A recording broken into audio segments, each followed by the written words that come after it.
On a le plaisir de recevoir ce soir Anila Ali. Bonsoir et merci. Ainsi, vous êtes présidente et directrice du Conseil américain pour l'autonomie des femmes musulmanes et multiconfessionnelles. Soraya Dean à vos côtés, merci à vous. Vous êtes la fondatrice de ce même mouvement. Alors d'abord, pouvez-vous peut-être nous présenter un petit peu en quelques mots votre organisation, parce qu'il est question de promouvoir le dialogue multiconfessionnel. Hello everyone, I'm Anila Ali. I'm with the American Muslim Multi-Faith Women's. Bonjour à tous, je m'appelle Anila Ali. Je fais partie du Conseil américain pour l'autonomisation des femmes musulmanes multiconfessionnelles et avec nos partenaires israéliens, je lutte contre l'antisémitisme. Nous sommes ici avec une délégation de musulmans, de leaders musulmans de tous les États-Unis pour visiter ce beau pays et partager la joie de Hanouka.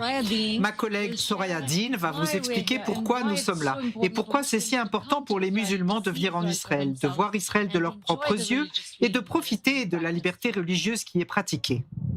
Merci Anila. Bonjour, shalom à tous, joyeux Hanouka. On m'a dit que Tel Aviv signifie ancien et nouveau. Et c'est ce que nous sommes ici venus créer. Le risque d'antisémitisme aujourd'hui est très élevé. La haine est forte. J'ai l'impression qu'on est tous dans cette vallée. Mais il y a quelque chose de très fort dans cette vallée. C'est qu'on se soucie les uns des autres, on s'aime et on veut être unis dans la solidarité. Et comment atteindre le summum? C'est ce qu'on est venu explorer. Comment pouvons-nous retourner aux États-Unis et dire aux communautés là-bas que les Arabes et les Juifs vivent en harmonie? Comment pouvons-nous dire aux communautés qu'elles doivent s'opposer à l'antisémitisme? Comment pouvons-nous dire aux communautés là-bas que Hanouka, en cette période de l'année tout particulièrement, il faut savoir que c'est seulement à travers les fissures que la lumière pénètre et nous devons être cette lumière. Alors, vous êtes resté plusieurs jours ici en Israël. Racontez-nous ce que vous avez pu voir et vivre ici sur place. Whenever we visit Israel, chaque fois que nous visitons Israël, nous revenons avec une envie renouvelée de lutter contre l'antisémitisme, parce que c'est la chose à faire. Nous vivons aux États-Unis et quand on voit la haine envers nos frères et sœurs juifs qui nous ont soutenus en tant que musulmans depuis le 11 septembre, on se dit qu'ils nous ont aidés à nous rendre plus forts, ils nous ont aidés à nous former. Et on le voit, c'est notre devoir de nous lever et de lutter contre ce cancer. Vous savez, ce n'est pas le cas. On doit comprendre que c'est une maladie et qu'on doit tous lutter contre ça. Ce n'est pas un problème américain, c'est un problème mondial, global, auquel on est confronté. Il est temps que l'humanité se réveille et dise que ce cancer qu'est l'antisémitisme va nous toucher. Ça commence toujours avec les Juifs, mais ça ne s'arrête pas avec les Juifs. Et en tant que musulmans, nous pensons que c'est notre devoir de nous lever et de soutenir nos frères et sœurs juifs.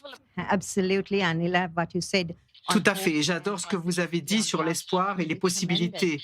L'amour est quelque chose d'extraordinaire. Ce que je trouve si beau en Israël, c'est le cœur du peuple juif en particulier, parce que ce sont eux que j'ai rencontrés.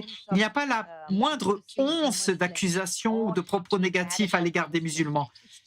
On parle juste de la joie de notre présence et ça me remplit vraiment le cœur parce qu'il y a des moments où je me sens tellement gênée que nous ayons combattu, disons, de manière inutile pour partager cette terre avec nos frères et sœurs juifs.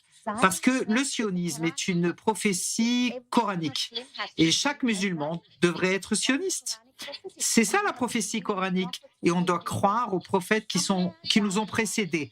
À un moment donné, les musulmans du monde entier n'ont pas appris le vrai islam, l'islam coranique.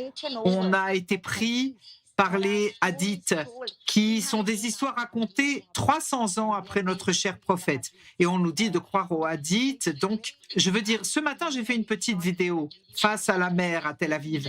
Et j'ai dit, il y a de l'espoir, il y a de la lumière. Parce que à chaque revers du destin, il y a un tremplin pour un retour en force.